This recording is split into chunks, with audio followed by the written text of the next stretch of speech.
पाकिस्तान 'ਚ पंजाबी कॉन्फ्रेंसां दे सब तो वड्डे नैटवर्क पंजाबी नैशनलिस्ट फोरम वालों जी आयां नूं। किस सियासी पार्टी या लीडर की हिमायत करनी चाहिए है। अक्सर दोस्त पुछते ने कि तुसी किहड़ी पार्टी या लीडर नूं सपोर्ट करदे हो। मैं अर्ज करदी हाँ कि किसी नूं भी नहीं। दोस्त पुछते ने कि वो किस सियासी पार्टी या लीडर नूं सपोर्ट करन। मैं अर्ज करदी हाँ कि जिस सियासी पार्टी या लीडर नूं अपने आप समाजी ते मुआशी मफादात जबकि इंतजामी ते इकतसादी सहूलियात दे लई बेहतर समझते हैं। सियासी पार्टी या लीडर नूं समाजी ते मुआशी मफादात जबकि इंतजामी ते इकतसादी सहूलियत दे लई सपोर्ट दी जाती है।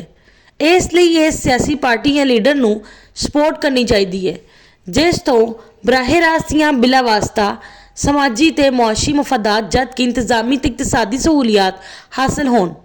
अगर किसी सियासी पार्टी या लीडर तो बराह रास्त या बिला वास्ता समाजी ते मुआशी मुफादात जबकि इंतजामी ते इकतसादी सहूलियात हासिल ना होण या किसी सियासी पार्टी या लीडर नूं बराह रास्त या बिला वास्ता अपने समाजी ते मुआशी मफादात जबकि इंतजामी ते इकतसादी सहूलियात दे लई सूदमंद नहीं समझते तो फिर अपने काम तो काम रखना चाहिए है।